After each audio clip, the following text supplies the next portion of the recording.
그 시절 나는 27이었습니다.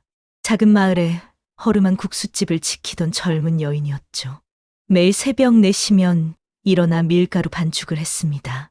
손에 물이 배고 어깨가 결리고 허리가 끊어질 것 같아도 멈출 수가 없었습니다. 아버지라 믿었던 사람이 남긴 빚이 제 목을 조여왔기 때문입니다. 아버지는 술에 취하면 늘 말했습니다. 너는 내가 주워온 자식이다. 그러니 평생 이 빚을 갚으며 살아라. 저는 그 말을 믿었습니다. 아니, 믿을 수밖에 없었습니다. 거울을 볼 때마다 아버지와 하나도 닮지 않은 제 얼굴이 그 말을 증명하는 것만 같았으니까요. 그렇게 하루하루를 버티며 살았습니다. 손님들의 얼굴을 외우고 그릇을 닦고 또 반죽을 하고 국수 한 그릇에 30원을 받아 빚쟁이들에게 조금씩 갚아나갔습니다. 마을 사람들은 저를 불쌍하게 여기면서도 함부로 대했습니다. 주워온 자식이라는 소문은 이미 온 마을에 퍼져 있었으니까요. 어느 봄날 오후였습니다. 진달래꽃이 피어나던 그 계절, 낯선 중년 남자가 국수집 문을 열고 들어왔습니다. 그는 깔끔한 양복을 입고 있었고 손에는 낡은 가죽 서류 가방을 들고 있었습니다. 그가 자리에 앉자마자 조심스럽게 꺼낸 것은 국수 한 그릇이 아니었습니다. 오래된 사진 한 장이었습니다. 이분을 아십니까? 사진 속에는 제가 기억하는 모친의 얼굴이 있었습니다. 하지만 제가 아는 어머니와는 너무나 달랐습니다. 화려한 한복을 입고 진주 목걸이를 하고 환하게 웃고 있는 젊은 여인. 그 옆에는 제가 한 번도 본 적 없는 위험 있는 남자가 서 있었습니다. 배경은 커다란 기와집이었고 뒤편으로는 정원수들이 보였습니다. 이게 우리 어머니신가요? 저는 떨리는 목소리로 물었습니다. 남자는 고개를 끄덕이며 말했습니다. 부인께서 돌아가시기 전 제게 이 사진을 맡기셨습니다. 언젠가 따님을 찾아가 전해달라고요. 그날 이후 마을은 술렁이기 시작했습니다. 국수집 여인에게 낯선 남자가 찾아왔다는 소문이 순식간에 퍼졌습니다. 사람들은 제 주변을 맴돌며 수군거렸습니다. 내가 모르던 혈연, 숨겨진 이름, 지워진 기록들에 대해서요. 누군가는 역시 주워온 자식이 아니었나 봐라고 했고 누군가는 큰 집안 사람이었던 거 아니냐고 속삭였습니다. 그 흐릿한 의혹들은 마치 오래된 사진이 현상액 속에서 서서히 모습을 드러내듯 점점 선명해져 갔습니다. 하지만 그날 이후 균열은 시작됐습니다. 나는 모친이 생전에 남긴 봉투를 열어보지 않은 채 서랍 속에 묻어두고 있었습니다. 벌써 3년째였습니다. 어머니가 돌아가시던 그날, 찬바람이 몰아치던 겨울밤, 어머니는 제 손을 꼭 잡고 말씀하셨습니다. 이 봉투는 내가 준비됐을 때 열어라. 하지만 한번 열면 내 인생이 송두리째 바뀔 거다. 그 말이 두려웠습니다. 그 안에 무엇이 있든 받아들일 용기가 없었기 때문입니다. 이미 제 인생은 충분히 고단했습니다. 빚에 시달리고 마을 사람들의 손가락질을 받으며 사는 것만으로도 버거웠는데 더 큰 진실을 마주할 자신이 없었습니다. 하지만 운명은 제가 준비되기를 기다려주지 않았습니다. 그날 밤, 잠 못 이루고 뒤척이던 새벽 2시쯤이었습니다. 대문 밖에서 이상한 기척이 들렸습니다. 누군가 조심스럽게 발걸음을 옮기는 소리, 무언가를 내려놓는 소리, 그리고 재빠르게 멀어지는 발소리. 급히 문을 열고 나갔을 때는 이미 아무도 없었습니다. 다만 대문 앞 돌계단 위에 하얀 봉투 하나가 놓여 있었습니다. 달빛 아래서 봉투는 마치 유령처럼 창백하게 빛났습니다. 손을 뻗어 집어들 때 봉투가 얼마나 무거웠는지 모릅니다. 종이 한 장에 무게가 아니었습니다. 그것은 숨겨진 진실의 무게였습니다.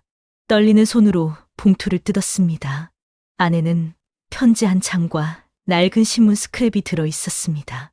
편지의 첫 문장을 읽는 순간 저는 그 자리에서 주저앉고 말았습니다.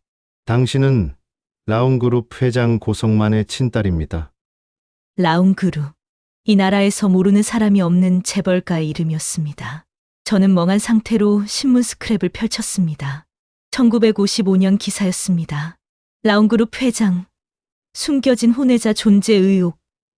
제목 아래 흐릿한 사진이 실려 있었습니다.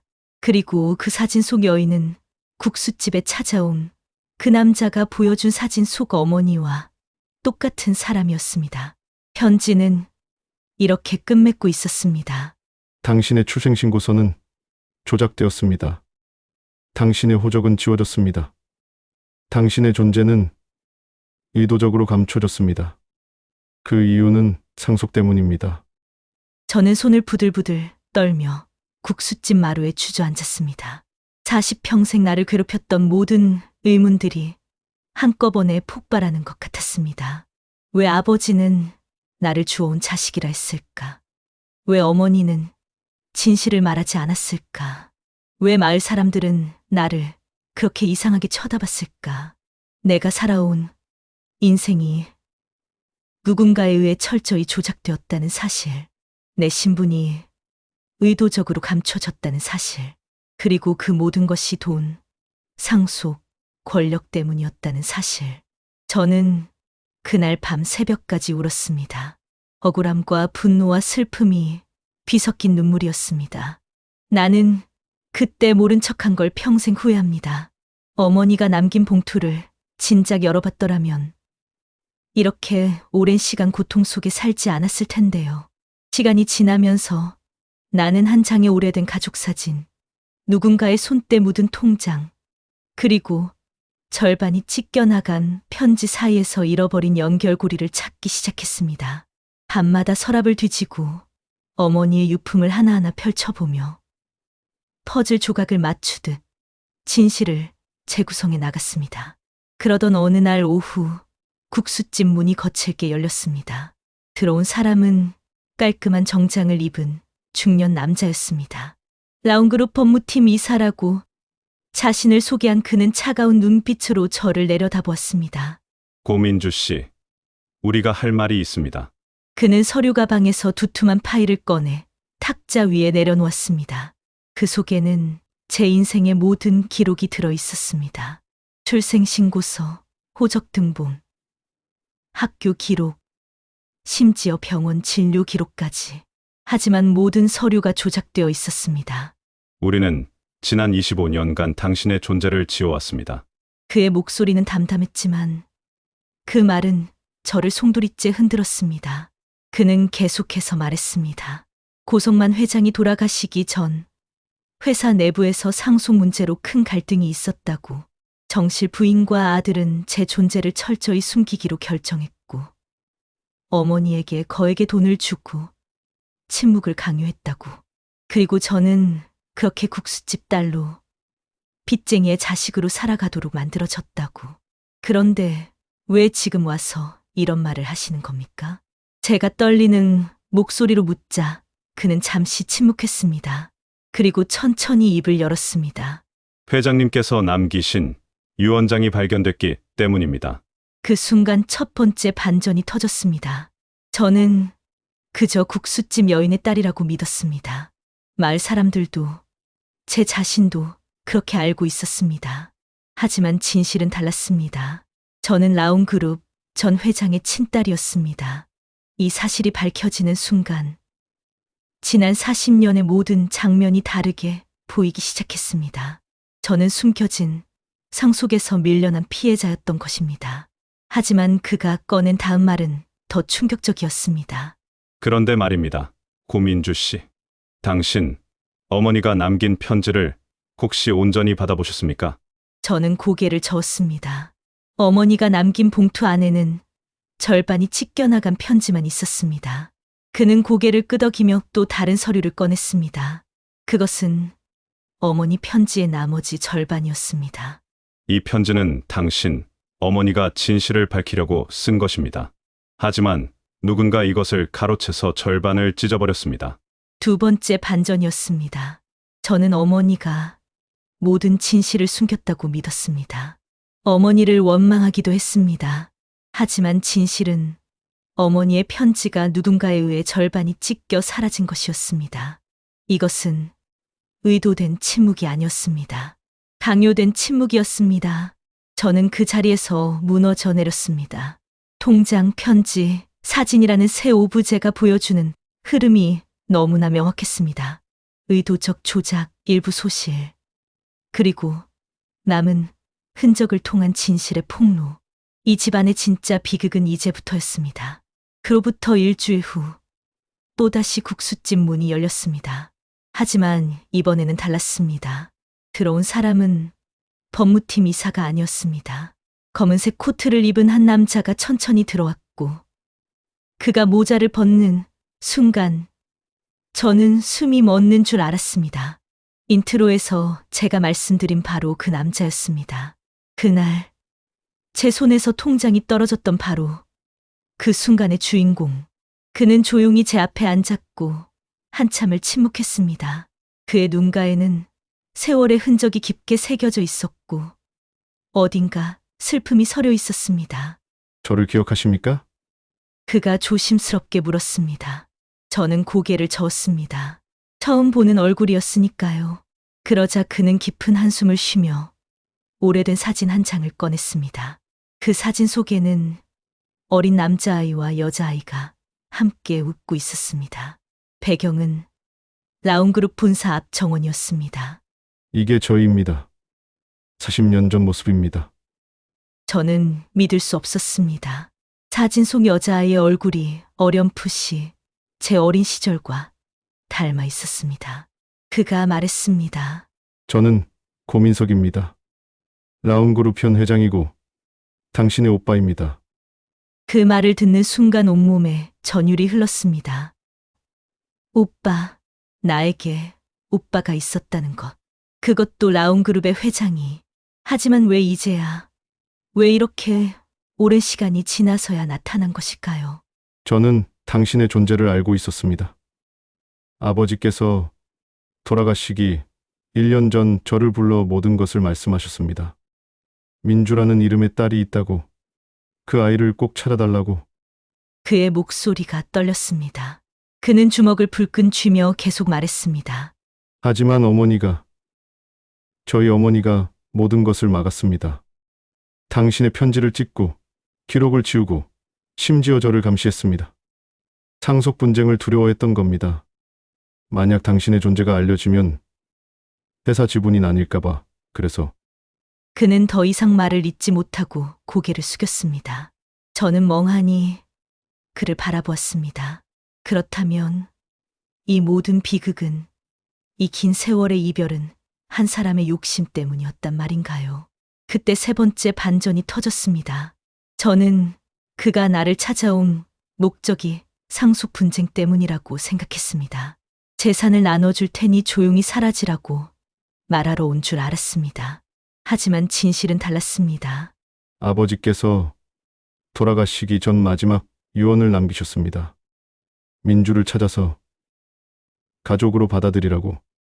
재산이 아니라 가족을 되찾으라고. 그는 눈물을 흘렸습니다. 50이 넘은 남자가, 대기업 회장이 저 앞에서 울고 있었습니다. 저는 당신을 찾기 위해 15년을 기다렸습니다. 어머니가 돌아가신 후에야 비로소 움직일 수 있었습니다. 미안합니다. 정말 미안합니다. 저는 그제야 깨달았습니다. 지난 40년의 모든 장면이 다시 의미를 바꿨습니다. 이것은 돈을 둘러싼 싸움이 아니었습니다. 남겨진 가족을 다시 잇기 위한 여정이었습니다. 저는 오래된 사진을 부여잡고 한참을 울었습니다. 억울함이 조금은 해소되고 나를 잊은 줄 알았던 사람들의 희생이 뒤늦게 마음에 닿았습니다. 모두가 숨겨온 진실이 드디어 모습을 드러냈습니다. 오빠는 떨리는 손으로 가방에서 하얀 봉투 하나를 꺼냈습니다. 봉투는 두툼했고 무언가 중요한 것들이 들어있음을 직감할 수 있었습니다. 그가 조심스럽게 봉투를 제 손에 쥐어주며 말했습니다. 이것이 아버지께서 당신을 위해 남기신 전부입니다. 저는 숨을 깊이 들이마시고 봉투를 열었습니다. 가장 먼저 나온 것은 찢겨진 편지의 나머지 절반이었습니다.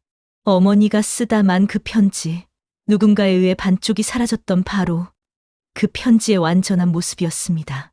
민주야, 내가 이 글을 읽을 때쯤이면 엄마는 이 세상에 없을 거야. 미안하다. 진실을 말하지 못해서, 너를 지켜주지 못해서. 하지만 알아다오. 엄마는 단 한순간도 너를 버린 적이 없다는 것을, 내 아버지도, 내 오빠도 모두 너를 사랑했다는 것을. 편지를 읽는 동안 눈물이 멈추지 않았습니다. 40년 동안 품었던 원망과 의심이 눈물과 함께 흘러내렸습니다. 어머니는 침묵한 것이 아니었습니다. 강요당한 것이었습니다. 어머니는 나를 버린 것이 아니었습니다. 끝까지 지키려 했던 것이었습니다. 봉투 안에는 또 다른 것이 들어 있었습니다.